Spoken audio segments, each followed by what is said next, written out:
Bago po natin simulan ang video na ito ay una sa lahat binabati ko po kayo ng isang mapagpalang araw para sa ating lahat at shout out po sa lahat ng bumubuo ng Team Calling Up lalong-lalo na kay Calling Up Rab at sa tambalang Kuya Jomar at Carla. At welcome back po ating munting channel. Hiling ko po sana na huwag niyo pong kalimutan mag-like at mag-subscribe sa ating munting channel. Salamat po.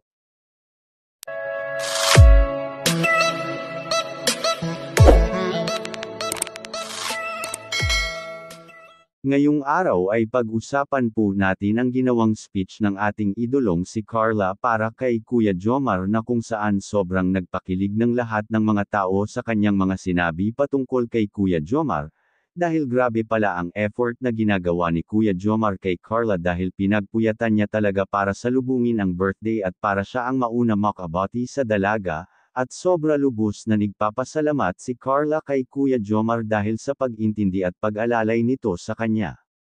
Tara at pakinggan po natin ang nakakakilig at tagos sa pusong mensahe ni Carla kay Kuya Jomar.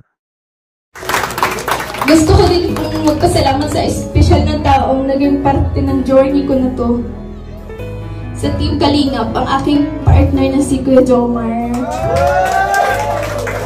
Salamat sa iyo sa pagdyadyagam sa akin, for always being there, at sa pag-aalalay sa akin sa vlog tuwing hindi ako makapagsalita sa hiya. Pasensya na kung minsan hindi kita masabayan. Alam mo, mahiyaan ako at di ako sanay sa camera. Pero salamat at nandyan ka lagi. Thank you sa support mo, sa sobrang effort mo sa lahat.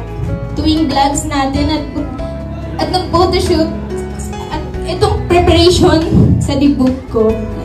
Thank you sa heartwarming message mo nung nagpuyat ka para sa ulubungin ang birthday ko.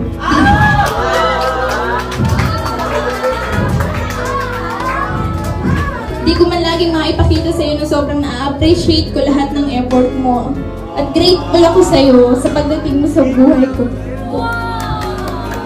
Bukod sa Team Kalinga, pati na rin sa Team Jomcar 18 at sa lahat na nagmamahal at sumusuporta sa atin, Kuya Jomar.